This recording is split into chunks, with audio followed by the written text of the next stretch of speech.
जय श्री कृष्ण, जय राधे। आज का विषय है भूत प्रेत होते हैं या नहीं होते। बहुत लोग इस चीज़ पर डिस्कस करते हैं, भूत हुए, प्रेत हुए, नेगेटिव एनर्जी हुई, क्या ये होते हैं या नहीं होते। आइए इसके बारे में पूर्ण रूप से जानते हैं। हम सभी में चेतना का वास होता है, एनर्जी भी दो प्रकार की होती है, पॉजिटिव और नेगेटिव। एनर्जी के ऊपर भी मैंने कई वीडियो बनाए हैं। अब बात आती है भूत प्रेत होते हैं या नहीं होते, हम इन्हें माने या ना माने। इसका उत्तर है हमारा बिलीफ सिस्टम, हमारी धारणा, हमारा मानना। हम जिस चीज़ को मानते हैं वो चीज़ होती है और जिस चीज़ को नहीं मानते वो चीज़ नहीं होती। ये हमारे बिलीफ सिस्टम पर डिपेंड करता है, हम किसी चीज़ को कैसे लेते हैं। अब इससे आगे बढ़ते हैं। हम सभी में 3 शरीर होते हैं, स्थूल, सूक्ष्म और कारण। स्थूल शरीर, ये जो बॉडी है जो दिखाई दे रही है, ये स्थूल शरीर होती है। इसके अंदर इसी प्रकार का सूक्ष्म शरीर होता है। हमारी ये जो दिखाई देती है बॉडी, ये 5 तत्वों से बनी है, पृथ्वी, जल, अग्नि, वायु और आकाश। पृथ्वी, जल, अग्नि, वायु और आकाश, 5 तत्व। इनसे ये हमारा शरीर बना है, 5 तत्वों से। अब बात ये आती है, जब ये स्थूल शरीर समाप्त हो जाता है, सूक्ष्म और कारण शरीर के साथ हमारी जीवात्मा नया जीवन लेने के लिए चली जाती है। नया जन्म लेने के लिए हमारी कर्मानुसार, जैसे भी हमने कर्म किए हैं इस जन्म में और पूर्व जन्मों में, उनके साथ होता क्या है। उस जीवात्मा के साथ सूक्ष्म और कारण शरीर जब निहित होते हैं, सूक्ष्म और कारण शरीर में उसके राग, द्वेष, संस्कार, स्वभाव, लिप्तता, ये सब चीज़ें रह जाती हैं। जो जीवन भर में हमने किया है वो सब चला जाता है। सूक्ष्म और कारण शरीर के साथ, जीवात्मा के साथ नया शरीर लेने के लिए स्थूल शरीर यहीं समाप्त हो गया।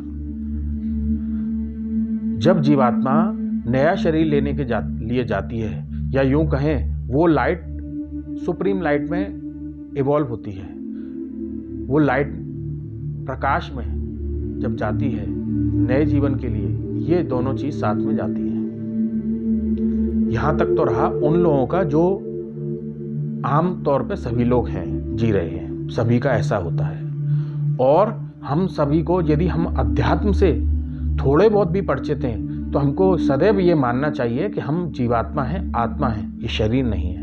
नहीं तो हम शरीर से हमारा मोह हो जाएगा, राग द्वेष हो जाएगा, शरीर में हम लिप्त हो जाएंगे, तो हमें बार बार जीवन लेना पड़ेगा, ऐसा मानना चाहिए। अब वापस अपने पॉइंट पर आते हैं, क्या भूत प्रेत होते हैं। भूत प्रेत माने स्पिरिट, यानी कि वो आत्मा। कौन सी आत्मा, अब उसके बारे में बताता हूं। जैसे किसी की मृत्यु हो गई, मृत्यु होने के बाद स्थूल शरीर यहीं समाप्त हो गया। स्थूल शरीर समाप्त होने के बाद में उसका सूक्ष्म और कारण शरीर नया जीवन लेने के लिए जाएगा। लेकिन उस ने सूक्ष्म शरीर में क्या पाल रखा था? राग, द्वेष, स्वभाव, संस्कार, ममता, मोह, किसी के प्रति आसक्ति।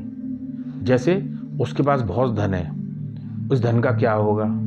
उसने घर बनाए हैं, उसका क्या होगा? प्रॉपर्टी बनाई है, उसका क्या होगा? मैंने जीवन भर बहुत कमाया है, बहुत पैसा इकट्ठा किया है, अब इसका क्या होगा? ऐसा सोचती है सूक्ष्म शरीर, जिस कारण वो आगे नहीं बढ़ पाती है। जो जीवात्मा सूक्ष्म कारण शरीर के साथ जो निहित है, वो आगे की यात्रा नहीं कर पाती है। उसकी यात्रा, वो कहता है मुझे नहीं जाना, उसकी इतना राग द्वेष और ममता हो जाती है इन चीज़ों से जो उसने कमाया है। धन दौलत माया उसमें लिप्तता हो जाती है, वो आगे की यात्रा नहीं करती है, वो लाइट में नहीं जाती है, यहीं रह जाती है। यहाँ रहने से उसका क्या हुआ, जीवात्मा का जो पहले शरीर धारण किए हुए थी, अब उसके पास शरीर नहीं है। एक अवस्था तो ये है जिस स्पिरिट के पास शरीर नहीं है, जिस आत्मा के पास शरीर नहीं है, लेकिन हाँ सूक्ष्म और कारण शरीर जरूर है। एक पार्ट तो ये हुआ। दूसरा पार्ट ये होता है जैसे कोई व्यक्ति, किसी का एक्सीडेंट हो गया अचानक, उसको पता ही नहीं था, या किसी ने आत्महत्या कर ली, अपने आप को नष्ट कर लिया। इन दोनों अवस्था में उसका स्थूल शरीर तो समाप्त हो गया, सूक्ष्म और कारण शरीर उस जीवात्मा के साथ है। वो एक सेकंडों के लिए अवाक रह जाती है। जिसका एक्सीडेंट हुआ हो या जिसने अपने शरीर को नष्ट किया है, वो जीवात्मा ये सोचती है अचानक हुआ क्या, स्थूल शरीर समाप्त कैसे हो गया, अभी तो बहुत कर्म करने थे। लेकिन सूक्ष्म और कारण शरीर के साथ वो जीवात्मा वहीं रहती है। अब तीनों कंडीशन में, पहली वाली कंडीशन में जिसके साथ राग द्वेष था वो जीवात्मा, दूसरी कंडीशन में जिसका एक्सीडेंट हुआ और जिसने अपना शरीर स्वयं समाप्त किया, ये जो जीवात्माएं होती हैं सूक्ष्म और कारण शरीर के साथ कहीं जाती नहीं है, ये वहीं रह जाती हैं। जब वहीं रह जाती हैं तो ये सोचती हैं कि अब करना क्या है। हम सभी में पंच तत्व, जैसे मैंने आपको बताया, पृथ्वी जल वायु अग्नि और आकाश, 5 तत्व होते हैं। लेकिन सूक्ष्म शरीर में 3 तत्व होते हैं। पृथ्वी और जल तत्व नहीं होता है, बाकी के 3 तत्व होते हैं, अग्नि वायु और आकाश, 3 तत्व हैं। सूक्ष्म शरीर के साथ 3 तत्व हैं, अग्नि तत्व भी है, वायु तत्व भी है, आकाश तत्व भी है, लेकिन जल तत्व और पृथ्वी तत्व नहीं है। इससे होता क्या है, पृथ्वी तत्व से हम पृथ्वी के नजदीक रहते हैं, खड़े रह पाते हैं गुरुत्वाकर्षण के कारण। जल तत्व जो हमारी बॉडी में 70% है, 70%। अब सूक्ष्म शरीर जो है, सूक्ष्म शरीर के पास 3 तत्व हैं। अग्नि तत्व, उसको भूख तो लगेगी, लेकिन उस भूख कैसे मिटाएगा? अग्नि तत्व से भूख लगती है, भूख मिटाएगा कैसे? उसके पास शरीर तो है नहीं, सूक्ष्म शरीर के पास, वो तड़पता है। इसी प्रकार उसे कहीं जाना है या किसी चीज को स्वाद लेना है, खाना खाना है, खाने का स्वाद तो ले सकता है, वायु में विचरण तो कर सकता है, एक जगह से दूसरी जगह वायु तत्व के कारण जा सकता है, लेकिन अपनी भूख को मिटाए कैसे? इस कारण वो परेशान होता है। 3 तत्व होने के कारण 2 तत्व नहीं है, वायु आकाश तत्व होने के कारण, अग्नि तत्व 3 तत्व होने के कारण वो परेशान होती है।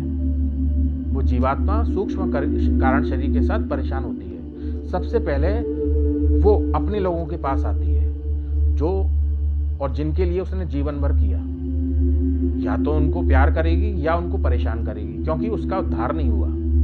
उसका उद्धार कौन करता है? उसके जो वंशज के लोग हैं वही लोग उसका उद्धार करते हैं। श्राद्ध तर्पण के साथ श्रीमद् भागवत जी का मूल पाठ, श्रीमद् भागवत जी के 18,000 श्लोक से उनका मूल पाठ का अध्ययन करना या किसी योग्य ब्राह्मण से उसका करवाना अनुष्ठान, उसके उद्धार के लिए।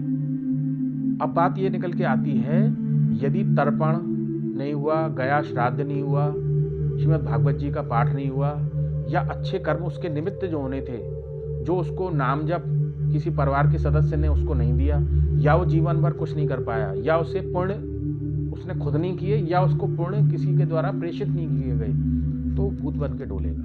जिसे हम भूत या प्रेत कुछ भी बोल सकते हैं। वास्तव में वो उससे पहले एक इंसान ही था, लेकिन इंसान ने नादानी कर दी, गलती कर दी, या यूं कहें राग द्वेष से वो जीवन में फंसा रहा, तो उस कारण वो भूत या प्रेत बन गया। वो उससे पहले तो कोई ना कुछ उसका नाम रहा होगा, किसी ना किसी नाम से वो संबोधित रहा होगा, लेकिन अब वो किस नाम से संबोधित है? अब वो भूत नाम से संबोधित है। तो वो लोगों को अपनी बात कहना चाहता है। लोग करते हैं क्या आ गया, भूत आ गया, ये आ गया, वो आ गया। वास्तव में वो अपनी बात किसी से कहना चाहते हैं, लेकिन उनकी बात कोई सुनने वाला नहीं है। कैसे सुने? क्योंकि उसके पास शरीर तो है नहीं, 2 तत्व नहीं है। इस वजह से वो भटकते हैं अपने उद्धार के लिए। भटकते हैं, हमारा कोई उद्धार कर दे, या तो परवारीजन कर दे। परवारीजन कैसे करता है? उसका नाम, उसके पिता का नाम, उसके गोत्र, उसका कुल, इस हिसाब से पूरा उच्चारण करके उसका एक प्रक्रिया है जो योग्य ब्राह्मण कराते हैं। या तो उसका उद्धार हो जाए, नहीं हो पाता है तो इस प्रकार वो भटकते हैं, जिसको आमजन भूत या प्रेत की का नाम देते हैं। तो हमें सदैव ये ध्यान रखना है, हमें अध्यात्म से जुड़ना है और कोई ऐसा काम नहीं करना जिस कारण आगे जाके कष्ट हो। जय श्री कृष्ण।